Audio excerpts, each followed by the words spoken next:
dagaal iyo duqeyn xoogan oo lala bartilmaameysanayo magaalooyinka waaweyn ee wadankaasi Ukraine.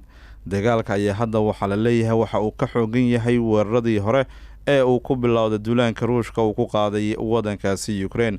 magaalada Dnipro ee bartamaha wadankaasi Ukraine waxay ka mid tahay magaalooyinka sida tooska loo duqeynayo ayaa la yiri.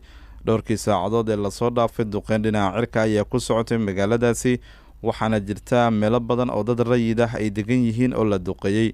wariyaha BBC-da Sarah Reinveld waxa ay magaaladaasi ay kasoo sheegaysaa in aysan aamin ahayn ay dadkana lugahoodii ay kaga baxsanayaan duqeynta diyaaradaha dagaalka Ruushka ay ka wadaan magaaladaasi.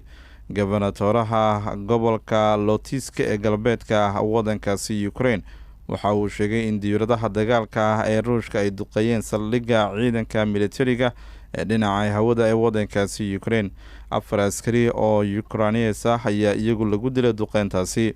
sidoo kale waxaa la garaacay garoon kale oo ku yaala magaalada Ivano-Frankivsk ee koonfurta galbeed ee wadankaasi dhacda.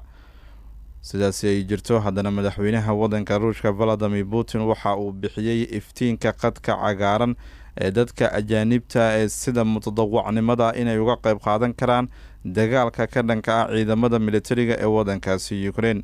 shir gudoomiyey golaha amniga ee qaranka Ruushka waxa uu sheegay in loo ogolaado dadka sida mutadawacnimada u doonaya inay dagaalka ay ugu soo biiraan.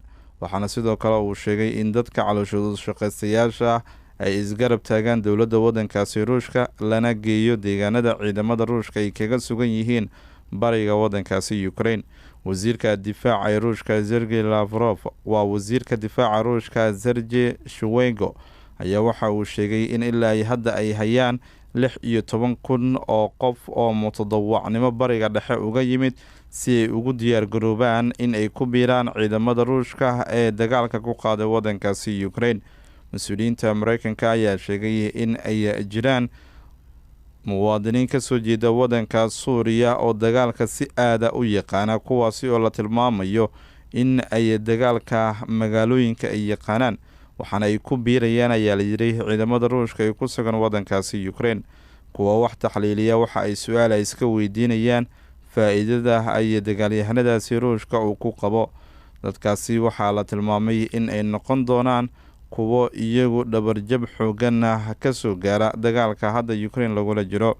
dagaalyahanada ajaanibta ayaa waxaa la tilmaamay inay isugu jiraan kuwa hore iyo kuwa hadda ka tirsan ciidanka wadanka Britain oo iyagu dhankoodii kasoo barbar dagaalamaya dowladda wadankaasi Ukraine ciidamadeedii.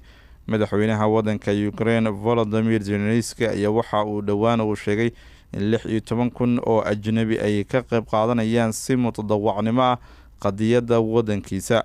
sidoo kale waxa uu shaaca ka qaaday in ay jiraan qolooyin kale oo dambiilayaal oo ka yimid wadankaasi Suuriya, kuwaasi oo ay dowladda Ruushka ay u soo kaxaysay wadankaasi Ukraine.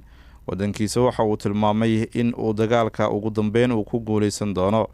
sidaas ay jirto waxaa sii kordhaya cabsida xoogan ee laga qabo suurtagalnimada in dowladda wadankaasi Ruushka saacadaha soo socda ay ballaariso howlgalkeedii military ee lagu qabanayo magaalada caasimadda ah ee Kiev, maadaama sawiro lasoo qaaday ay muujinayeen in ciidamada Ruushka ilaa 5 kilomitir ay dhaqdhaqaaq xoogan ay u sameeyeen dhinaca garoonka Antonov ee waqooyi galbeed ee Kiev.